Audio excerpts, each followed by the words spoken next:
Hey guys, Script over here with another video, and this is a fun one.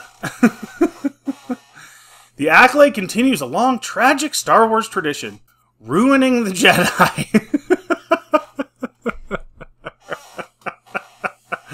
We all believed it was a one-off. We saw what they did with Luke. Never did we think this would become a long-standing tradition, but here we are. It is absolutely. Remember when the Jedi were cool? I wouldn't blame you if you didn't. It's been such a very, very long time. Long before Disney took over Lucasfilm and Star Wars.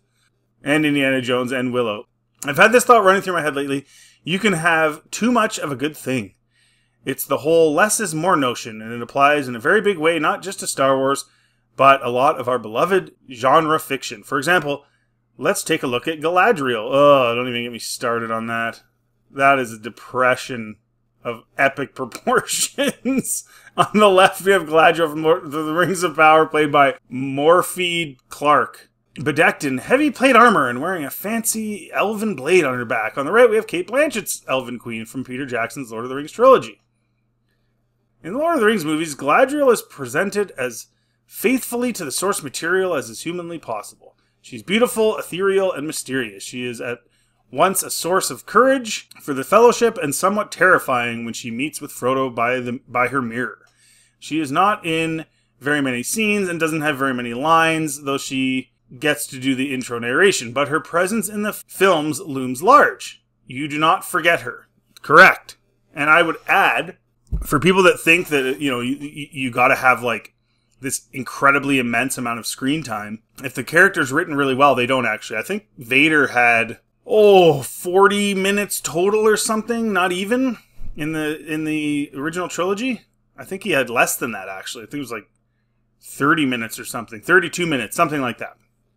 And he's the most iconic villain ever, so you don't necessarily have to have a lot of screen time, but you definitely have to have quality screen time. In the Rings of Power, Galadriel is transformed into the chief protagonist, and in doing so, is much diminished. She is a warrior here, the general of the northern armies, because elves are big on military titles, and rather than mysterious and terrifying, she's petulant and boastful. She is robbed of her power, so much of which came from how little we truly understand her in the books or films. She's like an angel or a demigod, removed from conflict, apart from it though, certainly still consequential in the bigger scheme. Yeah, you've just lowered her to just some random military guy now. Like, it's not exciting. And like this guy's saying, she's robbed of the power she had over the audience, in the sense that she was mysterious and kind of scary, but also beautiful, but also had a big role to play in as so far as she could. And now she's just like this just boring, boastful loser that who cares? By giving us so much Galadriel, and such a poorly written version to be sure, we dilute the very things that made her such a memorable and crucial part of the Lord of the Rings. And Middle-earth, she becomes just another elven warrior on a quest. Yes, absolutely. If this was the origin story of a human queen, I could see why maybe it would work, but Galadriel in Rings of Power is not at her origin by any stretch of the imagination. She's already thousands of years old at this point. Every bit a powerful elder queen of the elves, not some brash, impulsive idiot leaping off of ships in the middle of the ocean.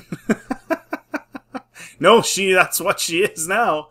And I don't understand why these people writing this want that. Why would that be exciting? Like, why would you write that and be like, yeah, that's what we want? It's just generic. And I say this about a lot of things. I know people get mad at me because I call Andor generic drama.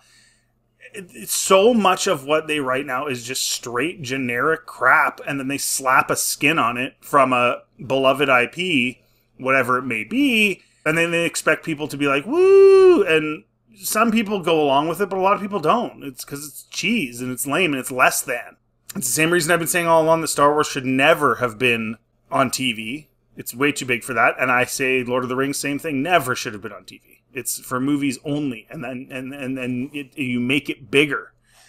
Less Galadriel is more Galadriel, and the same applies to the Jedi, all of which brings me to something that's been bothering me since the prequel films. The more Jedi we're given on screen, the less awesome they become. 100%. I just did a video about the latest show, The Acolyte, and how even just the idea of this Sith guy fighting that many people at the same time is ridiculous. Why did we need the 4 no name, no lines, red shirt Jedi that were just there to get killed? What was the point of that? It just diminishes everything. That's not to say that young Obi-Wan wasn't cool or that I didn't enjoy Darth Maul. Same rule applies to Sith. But as more movies have come out and more shows like Obi-Wan Kenobi and Ahsoka arrive only to fall flat, the Jedi have just gotten less and less compelling. Yeah, like I said, this should never have been on TV. I didn't hate old and bitter Luke Skywalker from the sequels, but the movies failed to really give him a worthwhile story. I hated him. Well, it wasn't him. As Mark Hamill said, it was Jake Skywalker. So it's not even a matter of hating him. He's just not even him. He didn't earn the rushed redemption arc he was given. Face it, Luke's story was over in Return of the Jedi, and maybe so was the story of the Jedi. Well, no, they could have done something really good. They could have.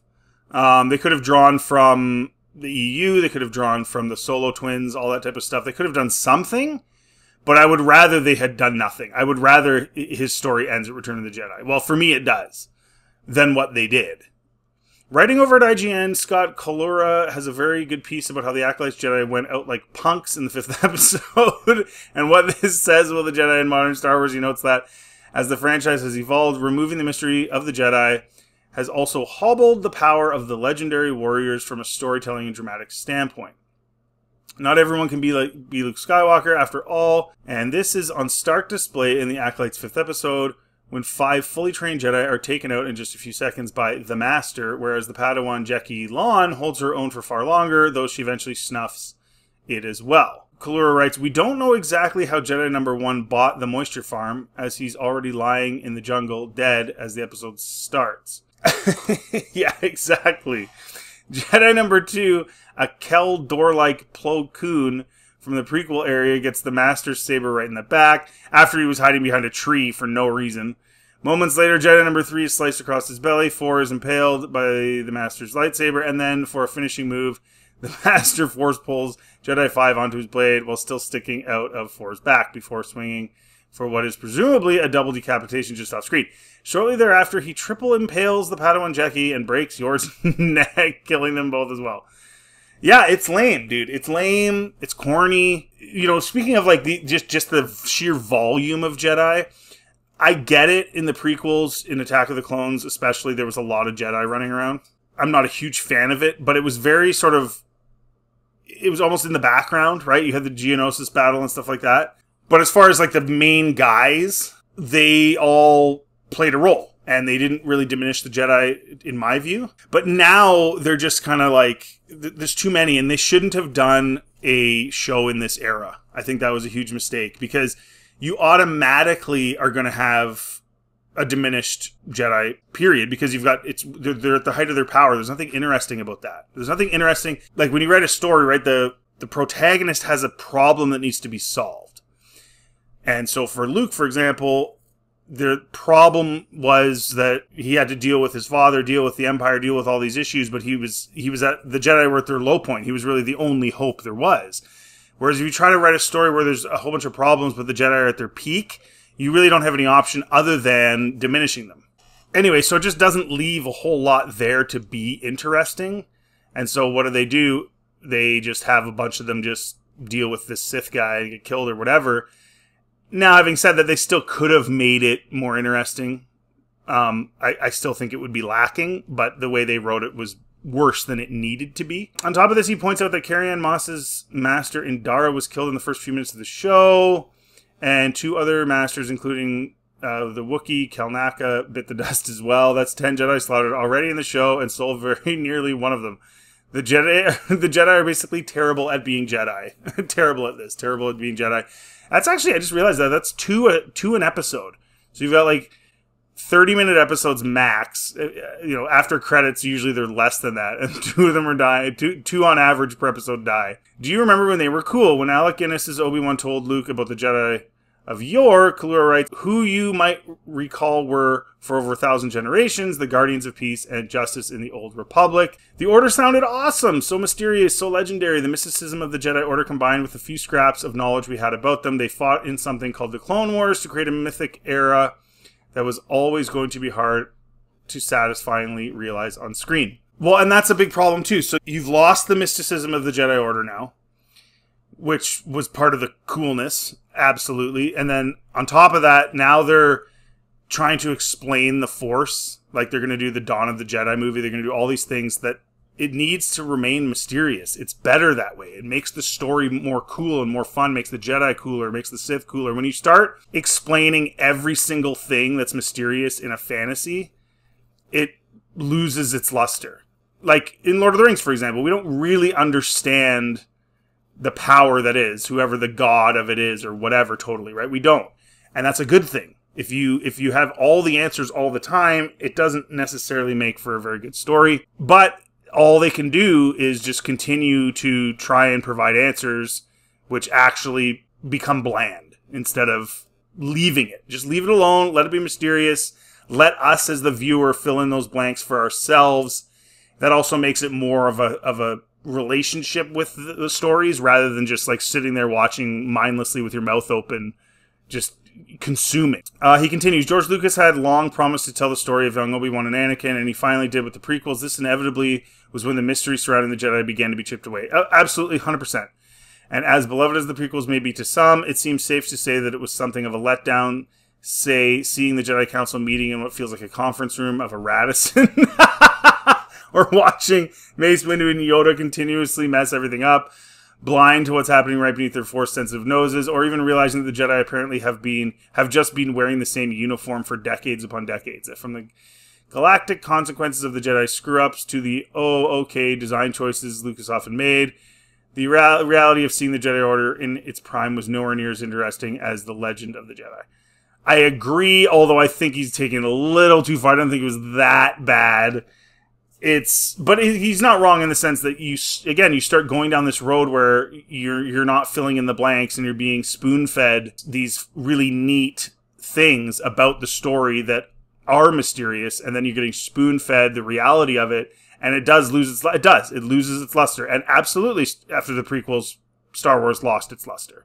It didn't lose it completely. It's still good. It's still fine. Lots of people like that. But it wasn't the same as the end of the OT. And now it's just a complete disaster with these stupid TV shows. Never should have been on TV. Less is more. You see one Luke Skywalker dressed all in black walking calmly into Jabba the Hutt's palace on Tatooine to rescue Han Solo is 1,000 times cooler than the hundreds of Jedi mooks we've gotten since. Actually, maybe the last time the Jedi were cool was when Luke showed back up, aided by CGI, to rescue Mando and Baby Yoda in the second season finale of The Mandalorian. You could just feel how powerful and unstoppable he was. The Force for a brief moment felt like it used to long, long ago in a galaxy far, far away. It did. I didn't get super emotional about it only because I thought the show was just really flawed. But yes, I didn't hate Rey, but she was like a less interesting Luke knockoff following a similar, if more muddled and less compelling, hero's arc in a far less impressive films. Hell, if the sequels had been good as the original trilogy, I wouldn't even mind that she was Luke 2.0, so long as they'd given her companions as wonderful as Han and Chewie and Leia, which they didn't. It seems nobody in modern Star Wars outside of Favreau remembers the importance of good friendships in the series.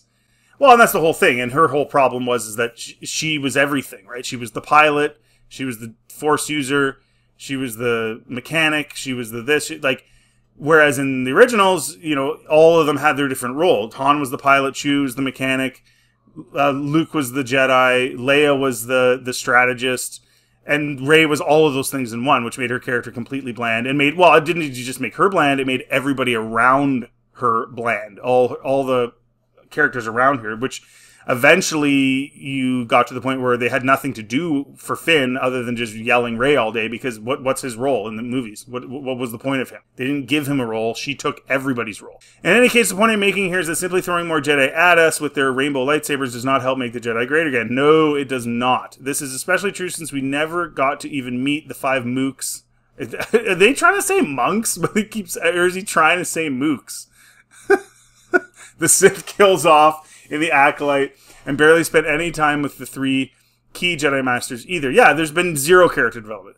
Why do so many filmmakers and writers forget that killing off characters is only impactful if we care about those characters first? Why, when we need more, aka more character development, are we given less? And then when less is more, we're given far, far too much. Yeah, and I said that in my review of the last episode of The Acolyte. You feel nothing when these people die. Like, Yord had like 10 lines. Jackie, same thing. She was in a few scenes, had a few lines.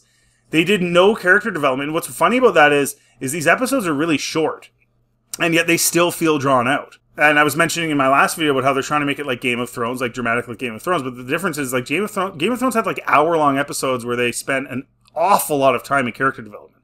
These are 30-minute, drawn-out episodes where they waste a ton of time and there's just no character development. So again, like, yeah, great, you're killing people like they do in Game of Thrones, but it's not impactful. Nobody cares. So you have all these Jedi who at one time were considered cool, and now they're just lame. They're just like these lame losers that just all get killed. We don't even know who they are. There's nothing fun. There's just nothing there. Here's the thing. In our content-starved modern entertainment space, more is always more. We must make all the spin-offs and prequels and remakes and adaptations we can. And who cares about fidelity to the source material if it means we can have more stuff for all those streaming services? Speaking of which, we need more streaming services, lots more, and they all need to charge more since they're having trouble making ends meet. But hey, you don't mind having less money in your bank account when they keep giving you more content, right? It's pretty funny. The Acolyte is pretty bad. If we make our next Star Wars show with even more Jedi, more Star Wars fans will watch. And more diversity, of course, whether or not we're giving our diverse cast a good script to work with. Who cares about that? Yeah, it's pretty sad, man. Like, the guy from Squid Game, like, this is his first sort of North American big thing he's in, and he's just, the script he's given sucks. It's pretty sad. This isn't about sincere representation, it's about getting more subscribers. We have to appeal to more demographics. The old demographic isn't paying the bills anymore. Well, no, because your shows suck. More MCU shows. Give all the characters superpowers, not just the superheroes. It worked for Arrow and The Flash. No joke. Give them everything they ever wanted. What could go wrong? Oh my goodness. While we're at it, let's reboot older franchises like True Detective, and in our rebooted version, which is literally nothing like the original, let's include a whole bunch of random callbacks and Easter eggs. Fans love that stuff. J.J. Abrams built a whole career off of callbacks and endless pop culture references, and he's rich and famous. He came up with Starkiller Base, which is basically the Death Star, but bigger. More Death Star equals better Death Star. And that's exactly what it is. They take the name, they take the brand, and then they hire a bunch of, quote, diversity, and then they just put out a crappy product that's literally nothing like the original. We're seeing that with Doctor Who. We're seeing it with Star Wars. We're seeing it with so many things. They just are using the name because none of these people have actually like come up with their own universe. So they just basically use the name, dumb it down. It's kind of like buying it's like buying a Bolex. Right? So you don't have a real Rolex anymore. You have a Bolex. Like, that's what it feels like. It just feels like it's fake. And it's sad. Abrams also gave us the return of Palpatine, because more Palpatine is better than leaving the most important climactic moment in all of Star Wars alone. More Palpatine is worth undoing the entire legacy of Star Wars and Luke and Anakin's entire character arcs. Also, look at all those Star Destroyers. Yeah, it's awful. And I wish people would just think and stop just consuming. In our modern culture, pop and entertainment culture, but also in the way we digest the news and obsess over politics and can never seem to let any of it go, we are living proof that there is in fact too much of a good thing. We are this very concept made manifest. We are drowning in it. Fans are tying their entire identities to products in ways that are unhealthy, aggressive, and ruinous in similar fashion to the way identifying as Republican or Democrat or conservative or liberal these days can start to become a type of self-induced rot, corrosive to other deeper, more fundamental values. We are sinking in a strange delirium, distracted by all shiny things. Well, and that's why, for me, yes, I talk about Star Wars, but I joke about it. I make fun of it. It's the idea that I'm going to be, like, shattered in my soul because they're making garbage Star Wars. Like, you gotta laugh at it. It's the same way there's guys on Twitter and stuff like that that are like, everything they're doing is amazing. And they can't just accept that, no, some of it sucks, bro. It's okay. You don't have to be like in this cult of everything they do is the best thing that's ever been done. Nah, when you know deep down it's not. It's not. It's lowbrow, crappy. It's sad. But for some reason, it's like a cult. They can't just accept that things are bad, that things haven't been handled properly. Like, just laugh it off, man. It's not that serious. I don't watch any of the new stuff and be like, oh, it's ruining Star Wars, and like have a big cry fest. I just think it sucks and it's dumb and laugh at it. I don't ever have to be like, yes, this is part of the real Star Wars acolyte. No, it's not. It's garbage. I can sit there and say it sucks. I'm allowed to do that. I don't know why these other people don't do that. I don't know why they take it so seriously. Long ago in The Atlantic, I wrote about what I called the fantasy bubble and ruminated on the sudden rise of nerd culture in the popular spaces. Though perhaps it is the popular kids who have co-opted nerd spaces realizing that there's a cultural cachet there now, much like the corporations have realized there's so much money to be made. Well, but are they making money? Because you guys, Forbes, you put out the article about Disney, about Lucasfilm and the money they've lost. This has only grown over the intervening 13 years with the rise of the MCU, the huge popularity boom of Dungeons and Dragons, and every streaming company and studio trying to replicate the magic of Game of Thrones. Yep, I've talked about that numerous times, including my last video. That's all they're trying to do. Star Wars is a family brand. Game of Thrones is not a family show. It is not for kids. Not to mention Disney's purchase of Lucasfilm and the not-so-triumphant return of Star Wars. I ended that piece suggesting something I no longer believe, that the fantasy bubble, or shall we say the genre bubble, will eventually, yes, it's going to burst. It's going to explode. Implode, I should say. There's no end in sight, though the streaming market will certainly undergo more painful changes. Still, I think I ended that article with the correct line. Too much magic has always ruined good fantasy after all. Yes, and I've been saying this for a long time. Thank you, Eric Kane. I have been saying this for a very, very long time, that with Star Wars, less is more. Stick only to movies and stop, like he said about Abrams, like stop doing the same crap over and over and over. Change things up. Keep it mysterious. Don't explain everything. I think, honestly, the Dawn of the Jedi, if they ever come out with it, will be the final nail. Where they just ruin, like the Acolyte ruined the Force in a lot of ways. The witches and all that stuff. It was absolutely ridiculous. But I think the Dawn of the Jedi, they're going to completely bury it. Because if there's absolutely no mystery to that, it's just not fun anymore. And it's boring. And fantasy needs mystery, like I've been saying all along. So anyways, that's a really good article. And much of this stuff, you guys know if you've been following me for a while, I've been saying for a very long time. And it's nice to see people, there's a lot of other people, including this guy, who get it and see what's happening. And it is going to implode. It's going to end. It's not going to go on forever. You're not just going to keep putting out garbage Star Wars and then it's just going to never end. It's going to end. It has to. Or it'll get sold and maybe somebody will fix it. That's all we can hope for. So leave a comment, guys. Let me know what you think about this. If you agree, disagree. If you like this content, please like, subscribe. Always helps the channel. Check out everything else on my channel. Have yourselves a really good day.